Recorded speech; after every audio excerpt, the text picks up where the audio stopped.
నమస్తే, welcome to 99 TV. Russia మీద China గూఢచర్యం చాలా అస్టానిషింగ్. అదేంటి, రెండు మిత్ర దేశాలు కదా, రష్యా మీద చైనా గూఢచర్యం ఏంటి? ఎప్పుడైతే రష్యా యుక్రెయిన్ మీద యుద్ధం ప్రకటించిందో వారం రోజుల వ్యవధిలో, 3 ఏళ్ల క్రితం వారం రోజుల వ్యవధిలోనే రష్యా గూఢచర్యం మొదలెట్టేసింది. ఎలా మొదలెట్టింది, ఎందుకు మొదలెట్టింది, ఎప్పుడు మొదలెట్టింది, ఎక్కడ మొదలెట్టింది, ఇవన్నీ విశ్లేషించింది ఎవరంటే the New York times. New York times ఒక పరిశోధనాత్మక కథనం ప్రచురించింది. న్యూయార్క్ టైమ్స్ చేతికి ఎఫ్ఎస్బి డాక్యుమెంట్ దొరికింది. అంటే ఫెడరల్ సర్వీస్ బ్యూరో, వాళ్ళు ఫెడరల్ సెక్యూరిటీ సర్వీస్ అంటారు రష్యా, ఇంతకుముందు కేజీబీ. ఆ 8 పేజీల డాక్యుమెంట్లో రష్యా చైనాని ఎనిమీ అని సంబోధిస్తున్న అక్షరాలు చాలా స్పష్టంగా హైలైట్ చేస్తూ ఒక కథనాన్ని ప్రచురించింది. ప్రపంచం విస్తుపోయేలాగా రష్యా చైనాల మధ్య వైరం ఉందా, రష్యా మీద చైనా గూఢచర్యం ఎందుకు పెట్టింది, పెట్టడానికి గల కారణాలేంటి, ఎవరిని వాడుతోందంటే రష్యాలో ఉన్న సైంటిస్టులని, అలాగే మిలిటరీ ఇంటెలిజెన్స్కి సంబంధించి పరిజ్ఞానం ఉన్న అసంతృప్త అధికారుల్ని రష్యాలో చైనా వాడేస్తుంది. ఈ డాక్యుమెంట్లో మొత్తం రివల్యూషన్ ఉంది. ఇదంతా రాసింది ఎవరంటే federal security service former agent. ఆయన రహస్యంగా రష్యాకు సమర్పించిన నివేదిక, రష్యా ప్రభుత్వానికి అంటే రష్యా ప్రెసిడెంట్ పుతిన్కి సమర్పించిన నివేదికలో ఈ కళ్ళు బైర్లు కమ్మే వాస్తవాలు వెలుగు చూశాయి. రష్యాకు అనుమానం లేకపోలేదు చైనా ఇలాంటి యాక్టివిటీలో ఉంది అని. ఎందుకు ఉంది అంటే అనే దానిదే ఆ లాజిక్కి అర్థం కావట్లేదు.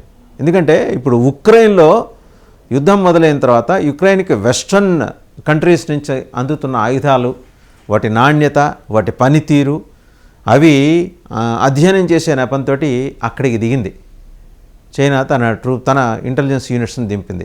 దానికోసం రష్యాకి చెందిన అధికారులని కొంత డిస్సాటిస్ఫైడ్గా, గవర్నమెంట్ పట్ల డిస్సాటిస్ఫైడ్గా ఉండి తమకు తగినంత గుర్తింపు లేదనో, తగినంత గౌరవం లేదనో, లేకపోతే తగినంత పరిహారం లేదనో, కావాల్సినంత కంపెన్సేషన్ లేదనో చెప్పి భావించే వాళ్ళని ఎగదోసి, రష్యా ప్రభుత్వం మీద ఎగదోసి ఎక్కువ మొత్తం ఇక్కడి నుంచి డబ్బు ఆఫర్ చేసి ల్యూర్ చేసి మరి చైనా ఇంటెలిజెన్స్ వాళ్ళని రిక్రూట్ చేసుకుంది ఈ గూఢచర్యం కోసం.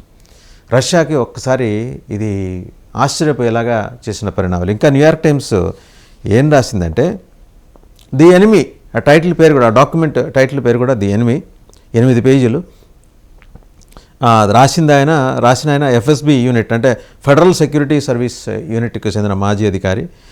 And he has warned that China poses a serious and expanding threat to Russian national security.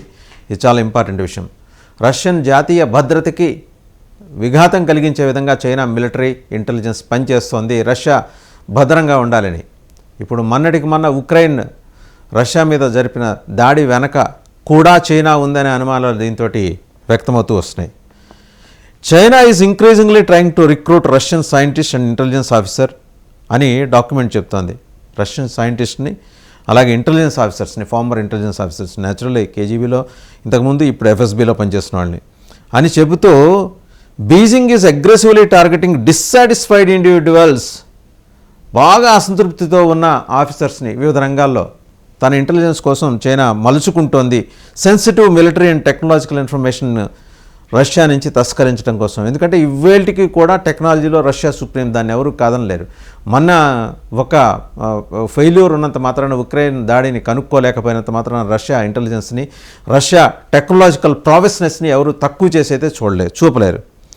ఇంకా ఏం చెప్తున్నారంటే ఎఫ్ఎస్బి ఆధార్, ఆ డాక్యుమెంట్ రాసిన ఆయన, Chinese agents are actively monitoring Russian military operations in Ukraine. ముందరే చెప్పుకున్నాం, రష్యా మిలిటరీ ఆపరేషన్స్ని ఉక్రెయిన్లో మానిటర్ చేయడం కోసం చైనా ప్రత్యేకంగా అధికారులను నియమించింది, తెలియగల వాళ్ళని.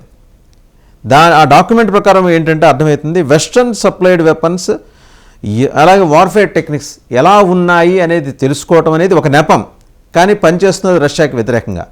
ఈ రెండు కూడా స్పష్టంగా అనలైజ్ చేసి విభజించి మరీ ఈ డాక్యుమెంట్ చెప్పింది. ఇంకా ఏం రాసుకుంటూ వచ్చారంటే చాలా important, Chinese intelligence conducts espionage in the Arctic using mining companies and university research centres as cover. Mining కంపెనీలు, యూనివర్సిటీ రీసెర్చ్ సెంటర్స్ని ఒక కవర్ మాదిరి పెట్టుకొని, అంటే ఆ గైజ్లో వీళ్ళు చైనీస్ ఇంటెలిజెన్స్ అక్కడ పనిచేస్తుంది ఉక్రెయిన్లో, చేస్తూ రష్యా వ్యవహారాన్ని, రష్యా లోతుపాతుల్ని, అలాగే రష్యా గుట్టుమట్లన్నీ కూడా తెలుసుకునే ప్రయత్నం చేస్తుంది. ఇది సివిలియన్ ఇన్ఫ్రాస్ట్రక్చర్ని వాడుతోంది, సైంటిఫిక్ ఎంగేజ్మెంట్ని కూడా ఇక్కడ కనబరుస్తుంది. అంటే అటు పౌర సమాజాన్ని వాడేస్తుంది, అలాగే సైంటిఫిక్ ఎంగేజ్మెంట్ అంటే శాస్త్రవేత్తలను కూడా పంపించేసి మొత్తంగా రష్యాని జల్లెడబడుతోంది, రష్యా రహస్యాలని మొత్తం తస్కరించే ప్రయత్నం చేస్తుంది. టెరిటోరియల్ అంబిషన్స్ ఇప్పుడు చైనాకి ఏంటంటే ఏషియాలోను, యురేషియాలోను తన ప్రావెస్నెస్ని పెంచుకుంటూ వెళ్ళటం, కబళించాలని చూడటం. ఇప్పుడు రేపు పొద్దున రష్యాని కబళించాలనే ప్రయత్నం చేసినా ఆశ్చర్యపోనక్కర్లా. ఎందుకంటే చైనా ఒకచోట ఫెయిల్ అయింది, అది మొదటి ఫెయిల్యూర్ చైనా. చైనా ఇప్పటివరకు చేసినవన్నీ ప్రాక్సీ యుద్ధాలే, పరోక్ష యుద్ధాలే చేసింది, ఎక్కడా నేరుగా యుద్ధం చేసింది లేదు 1962 తర్వాత. ఇవాళ పాకిస్తాన్లో, వెస్ట్ పాకిస్తాన్లో గ్వాదర్ పోర్ట్ని బలవంతంగా వదులుకోవాల్సి వచ్చిన నేపథ్యంలో చైనా అమీబా మాదిరి అటువైపు ఎక్స్పాన్షన్ మొదలెట్టింది, రష్యా వైపు ఎక్స్పాన్షన్ మొదలెట్టింది. ఎందుకంటే గ్వాదర్ పోర్ట్ని చేజిక్కించుకోవాలంటే అక్కడున్న బెలూచీలతో అండర్స్టాండింగ్ రావాలి. బెలూచీలు అసలు చైనా ఆధిపత్యాన్ని కాదు, చైనా ప్రజెన్స్నే, చైనా ఉనికినే వాళ్ళ ల్యాండ్ మీద వాళ్ళు అంగీకరించదలుచుకోవాలి. పాకిస్తాన్ ఎలాగూ ఇట్ హ్యాస్ గివెన్ అప్, అక్కడి నుంచి వెనక్కి వచ్చేసినట్టే. 80% భూభాగాన్ని బెలూచీలు స్వతంత్ర దేశంగా ప్రకటించుకున్నారు, ఇంక్లూడింగ్ దేర్ క్యాపిటల్ క్వెట్టా. ఇప్పుడు చైనా కిందకి రాలేదు, మరి ఎటు వెళ్ళాలి? పైనకి వెళ్ళాలి. పైనే ఉంది రష్యా ఉంది. రష్యాతోటి అండర్స్టాండింగ్ ఉన్నట్టు నటిస్తూనే రష్యా మీద ఇంటెలిజెన్స్ అంటే స్పైయింగ్ మొదలెట్టింది, గూఢచర్యం మొదలెట్టింది. అందుకోసం అని చెప్పి రష్యా ఉక్రెయిన్ వార్ని సాధనంగా వాడుకుంటుంది. అక్కడ జరుగుతున్న మిలిటరీ ఆపరేషన్స్, అలాగే వార్ఫేర్ టెక్నిక్స్ ఇవన్నీ తెలుసుకోవాలి. అంటే ఇక్కడ అర్థమవుతుంది ఏంటి, చైనా దగ్గర రష్యా కన్నా పాతబడిన సామాను ఉంది అని, జస్ట్ దీపావళి టపాకాయలు ఉన్నాయని. అదే మనకు అర్థమయ్యే భాషలో చెప్పాలంటే వాళ్ళు చెప్తున్న మదర్షిప్, దాంట్లో 100 డ్రోన్లు దూర్చి పంపించడం, ఇవన్నీ పులిహోర వ్యవహారాలే, ఇందులో నిజం లేదని తేలిపోతోంది. ఈ చర్యతోటి చైనా తీసుకుంటున్న ఈ చర్యతోటి రష్యాలోకి ఎంటర్ కావడానికి, రష్యా భూభాగాన్ని కబళించడానికి చైనా ప్రయత్నం చేస్తుందనే ఒక ఆందోళన అయితే ఎఫ్ఎస్బి ఫెడరల్ సెక్యూరిటీ సర్వీస్ డాక్యుమెంట్లో ఆ మాజీ అధికారి, కేజీబీ మాజీ అధికారి పుతిన్ గారికి ఇచ్చిన నివేదిక అనమాట. ఇది న్యూయార్క్ టైమ్స్ చేతికి చిక్కిన తర్వాత 8 పేజీల సమగ్రంగా దాంట్లో ఉన్న కథనాన్ని న్యూయార్క్ టైమ్స్ పబ్లిష్ చేసింది. అంటే ఇప్పుడు ఏంటి, థర్డ్ వరల్డ్ వారికి ముందరే రష్యాని కబళించే ప్రయత్నం చైనా చేస్తోంది. అండ్ థర్డ్ వరల్డ్ వార్లో రష్యా ఎంబడి ఎవరు నిలబడతారనేది కనుక చూసుకుంటే నమ్మదగిన మిత్రుడు భారతదేశమే అనేది రష్యా గుర్తిస్తుంది. సో చైనా ఎత్తుగడలు ఎలా ఉంటాయంటే, ఒక పక్క అప్పిచ్చినట్టే చెప్పి వాళ్ళని కబళించే ప్రయత్నం పాకిస్తాన్, శ్రీలంక, బంగ్లాదేశ్, మరోపక్క స్నేహం నటిస్తూనే రష్యాతోటి రష్యా రహస్యాలని, మిలిటరీ రహస్యాలని, అలాగే వార్ఫేర్ టెక్నిక్స్ని దొంగతనం చేసే ప్రయత్నం, ఇవన్నీ కూడా చైనా చేస్తూ వస్తుంది. ఇంకేంటంటే ఇంకా ఈ రిపోర్ట్లో రష్యా ఉక్రెయిన్ మీద దాడి చేసి 3 ఏళ్ళు దాటింది, 2022 ఫిబ్రవరి, అప్పటి 3.5 ఏళ్ళు అనుకుంటే మనం ఇప్పటికీ. ఎఫ్ఎస్బి అంటే ఫెడరల్ సెక్యూరిటీ సర్వీస్, ఎఫ్ఎస్బి అంటారు. వాళ్ళు ఒక కౌంటర్ ఇంటెలిజెన్స్ ప్రోగ్రామ్ని స్టార్ట్ చేశారు. దాని టైటిల్ అంటే Entente 4. A name seen as a pointed irony given Moscow's public embrace of Beijing. The report noted that with most Russia's espionage resources focused on Ukraine, the FSB feared China might take advantage of the shift. So ఇప్పుడు ఎప్పుడైతే Ukraine మీద దృష్టి Russia పెట్టడం మొదలెట్టిన తర్వాత Russia ఆలోచన ధోరణిలో మార్పు వచ్చింది, చైనా ఆలోచన ధోరణిలో మార్పు వచ్చింది. రష్యా ఉక్రెయిన్ మీద ఆ పట్టు సాధించడం మొదలెట్టిన తర్వాత చైనా పునరాలోచనలో పడి రష్యాని కబళించే ప్రయత్నం చేస్తుంది.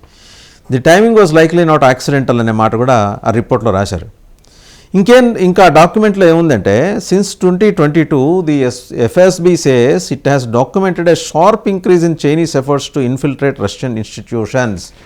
రష్యాలో ఉన్న వివిధ రకాల సంస్థలు, విద్యా సంస్థలు కావచ్చు, పరిశోధనాత్మక సంస్థలు కావచ్చు, యూనివర్సిటీస్ కావచ్చు, లేక ఇతరత్ర ఇండస్ట్రియల్ యూనిట్స్ కావచ్చు, వాటిల్లో వాళ్ళు చైనా ఎక్కువ మంది తన సైంటిస్ట్ని, తన పర్సనల్ని ఇన్ఫిల్ట్రేట్ చేస్తుంది.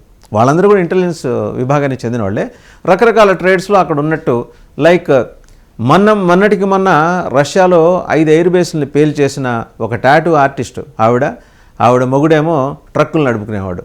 వీళ్ళు ఎలా 18 నెలల పాటు ఈ గూఢచర్యం చేసి మొత్తానికి 5 ఎయిర్ బేస్ను ధ్వంసం చేశారు. చైనా కూడా అలాగే చేస్తోంది రష్యాలో. అందుకోసం చైనా అంటే టాక్టికల్గా చాలా ఇన్స్టిట్యూషన్స్లో, రష్యాలోని ఇన్స్టిట్యూషన్స్లో చైనీస్ని పంప్ చేస్తోంది రకరకాల ఉద్యోగాల పేరుతోటి, ట్రేడ్స్ పేరుతోటి అండ్ ఎంఓయూల పేరుతోటి. ఇది డాక్యుమెంట్ మెన్షన్ చేసింది, FSB document. Russia officers were directed to hold a face to face meetings with the Russian citizens cooperating closely with China. Russia ఏం చేసింది అంటే ఎఫ్ఎస్బి డాక్యుమెంట్ ఏం సజెస్ట్ చేసిందంటే రష్యన్ ఆఫీసర్స్ అందరూ కూడా ఫేస్ టు ఫేస్ మీటింగ్లు పెట్టుకోండి, చైనాకి సహకరిస్తున్నట్టు లేకపోతే చైనాకి సహకారం అందేలాగా పనిచేసే సంస్థల్లో పనిచేస్తున్న వారితోనూ డైరెక్ట్ మీటింగ్స్ పెట్టుకొని సమాచారం రాబట్టండి అనేది. They were instructed to eliminate the threat and prevent the transfer of critical information. Sensitive information ఉంటుందండి, అఫ్కోర్స్ ప్రతి దేశానికి ఉంటుంది సెన్సిటివ్ ఇన్ఫర్మేషన్. సో అందువల్ల ఏంటంటే అటువంటి ఇన్ఫర్మేషన్ ట్రాన్స్ఫర్ కాకుండా ముందర ఏంటంటే తమ పౌర సమాజాన్ని బుజ్జగించి చైనీస్ తోటి బంధాన్ని మరీ పెంచుకోమాకండి, ఆ ఫెవికాల్ బంధం వద్దు, ఉద్యోగంలాగా చేయండి, బట్ వాళ్ళు మన మీద దృష్టి పెట్టారు కాబట్టి జాగ్రత్తగా ఉండండి అనే విషయం చెప్పారు. The document states adding that Beijing seeks to exploit Russia and gain access to advanced scientific research.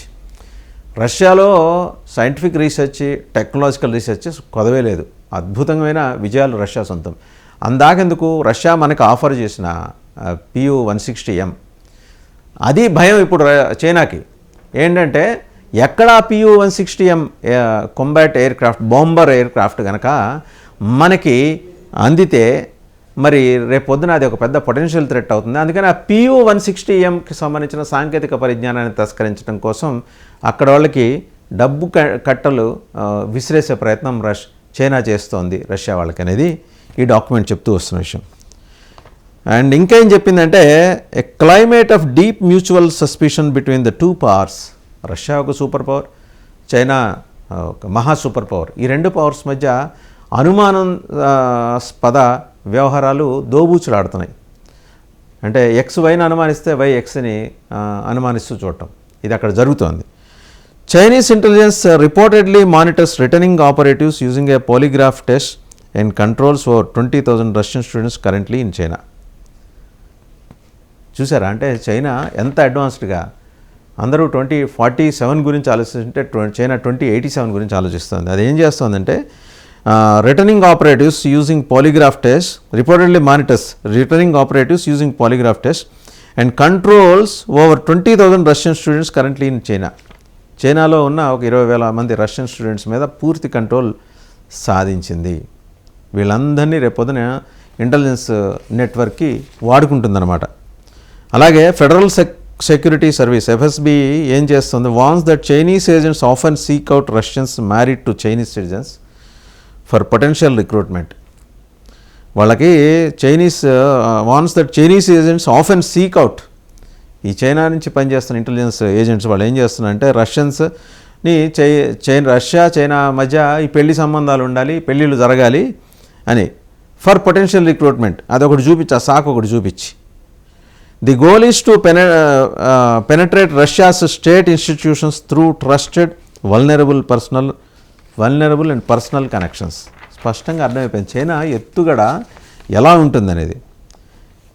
ఇంకా Russia and China have publicly declared a no limits partnership అనేది ఎఫ్ఎస్బి డాక్యుమెంట్ చెబుతూనే ఇంకా ఏం చెప్పిందంటే it describes a tense and dynamically developing intelligence battle in the shadows between the two outwardly friendly nations. బయటికి friendly నేషన్స్గా కనిపిస్తున్నాయి, రెండు దేశాల మధ్య కనపడని ఇంటెలిజెన్స్ వార్ అయితే నడుస్తుంది, ఇంటెలిజెన్స్ యుద్ధం నడుస్తుంది. ఇంకా ఈ డాక్యుమెంట్ అన్డేటెడ్, దాని మీద డేట్ ఏం లేదు, బట్ సజెషన్ ఏం చేస్తుందంటే as per the news report it was likely drafted in late 2023 or early 2024 అండర్స్కోరింగ్ the ongoing strain in bilateral టైస్ despite surface level cooperation.